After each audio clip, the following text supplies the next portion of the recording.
Das heißt, ich nehme, glaube ich, einen mit für den Fall, dass ich irgendwann mal in Dorn oder sowas reinkaufen müsste. Wo sind da Dornen? Und ich würde jetzt, damit wir nicht so schwer tragen müssen, so markieren die Nägel. Ja, da können wir dann Endlich Eidechsenwetter. Sonnig und fast 20 Grad.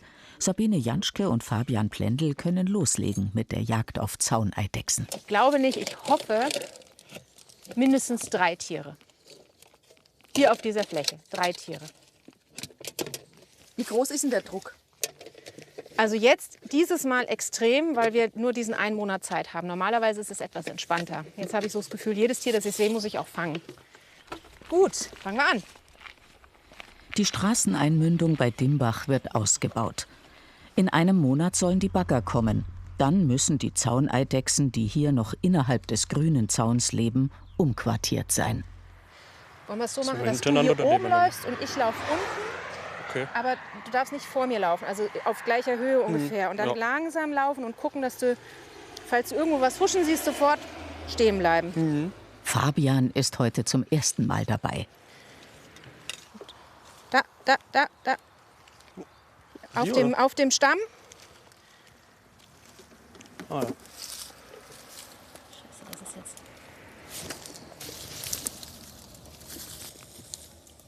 Da vorne ist.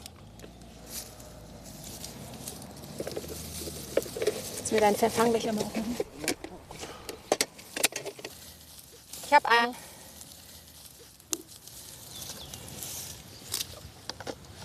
Jungtier. Gut. Ja! Manchmal geht es einfach richtig gut. Zack, da hat man es. Man merkt, die sind noch alle ein bisschen langsamer.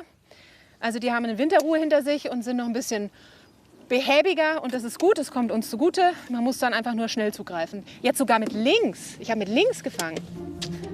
Sabine ist zwar Biologin und für ein Gutachterbüro im Auftrag der Gemeinde hier im Einsatz, trotzdem brauchen sie und Fabian zusätzlich eine Ausnahmegenehmigung von der Naturschutzbehörde. Zauneidechsen so einfach fangen, das wäre nicht erlaubt.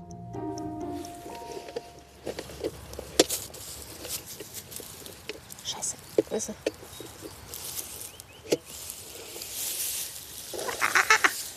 Das ist so fies bei so viel Gras. Ich sehe überhaupt nichts. Da oben. Da oben ist sie, glaube ich. Ja. Manchmal sitzen sie dann auch einfach nur irgendwo unten und warten, machen sich ganz platt und warten.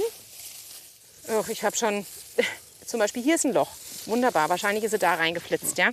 Und ich habe es nicht mal gemerkt, weil ich hier so mit meinen Händen beschäftigt war. Und dann ist die unter meinen Händen durch und ist hier rein.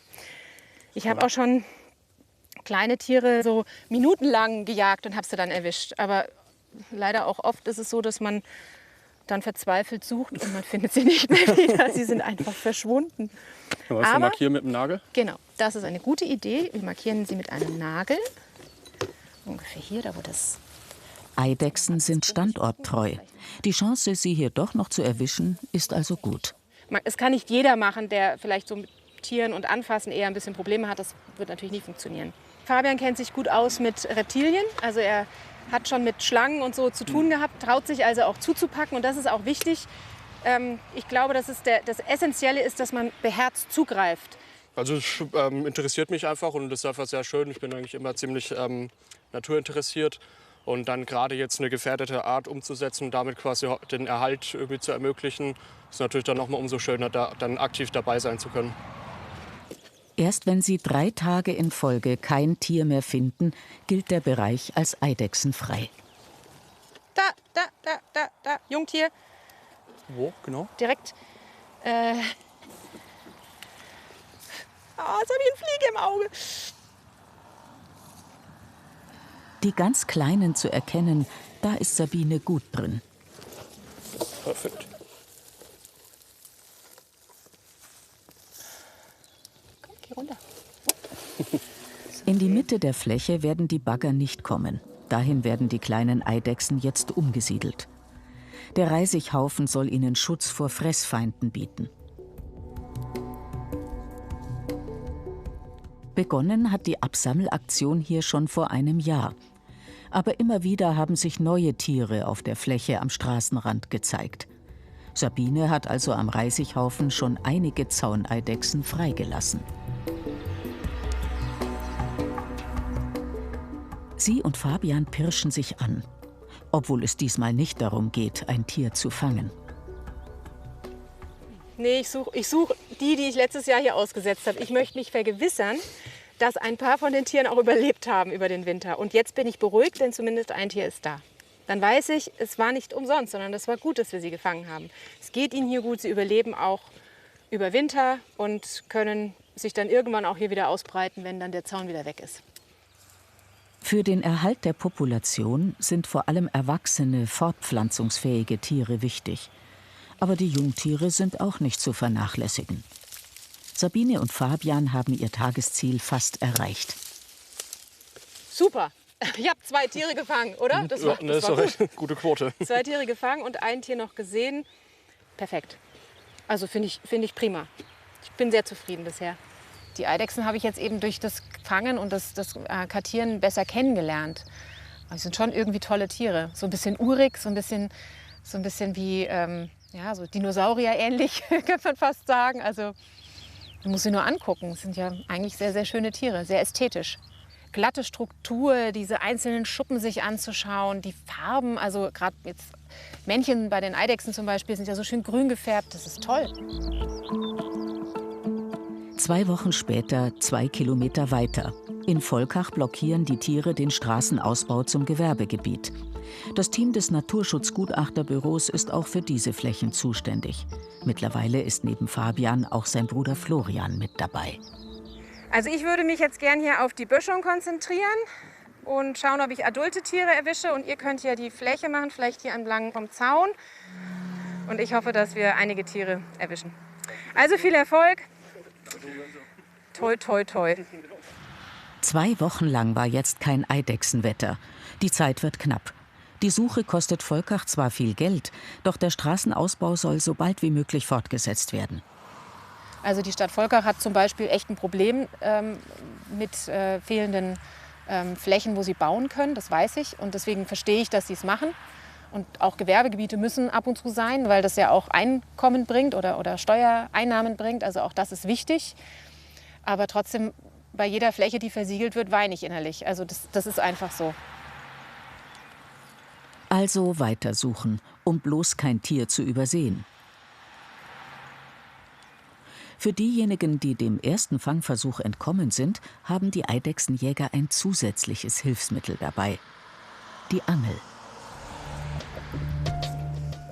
Mit ihr platziert Sabine gerade eine Zugschlinge direkt vor einem Eidechsenversteck. Jetzt steigt der Adrenalinspiegel. Das habe ich auch das erste Mal erst so richtig empfunden, als ich mit der Angel gejagt habe.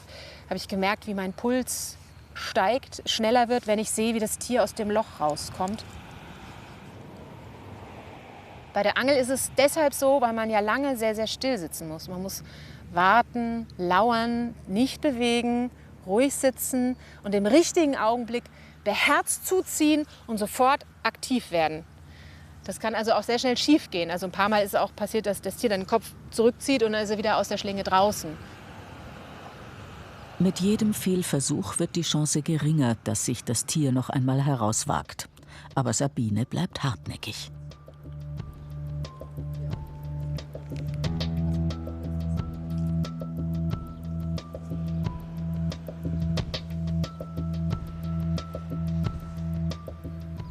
Dieses Warten darauf, dass das Tier dann in der Schlinge drin ist und man zuzieht, das steigert diese Aufregung total. Es war lange kalt, es gibt kaum Insekten. Dieser Kandidat muss hungrig sein.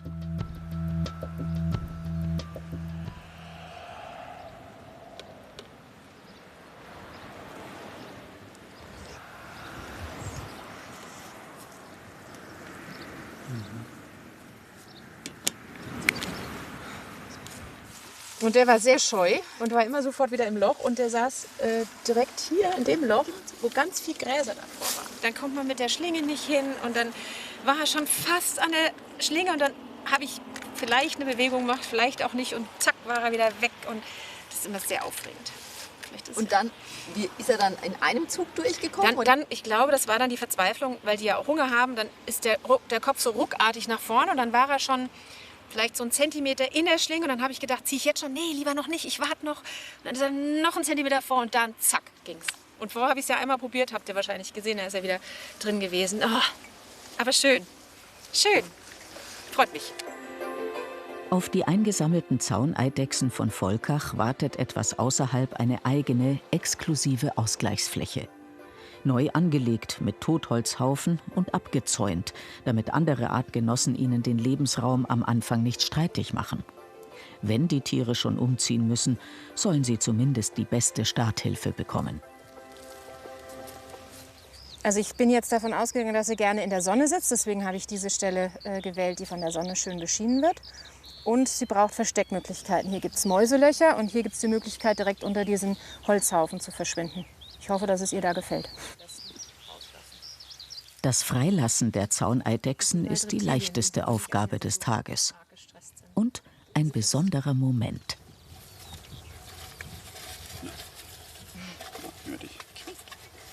Ja, gut, ist Der Weg in die Freiheit ist noch kein Happy End. Viel Spaß in eurem neuen Leben. Ich hoffe, es geht gut. Ob die Umsiedlung wirklich geglückt ist, lässt sich erst nach ein paar Jahren beurteilen. Die haben auf jeden Fall eine Chance. Also ich habe jetzt schon Projekte mitgemacht, wo ich das vorher, nachher auch sehen konnte selber. Ob jetzt jede einzelne Fläche funktioniert, weiß ich nicht. Aber im Großen und Ganzen glaube ich, dass die Zauneidechse hier nicht aussterben wird, weil sie fast flächendeckend vorhanden ist, wenn das Habitat stimmt, wenn der Lebensraum stimmt. In Volkach ist das noch der Fall. Und solange sich genügend Menschen für die Tiere einsetzen, haben die Eidechsen hier auch eine Zukunft.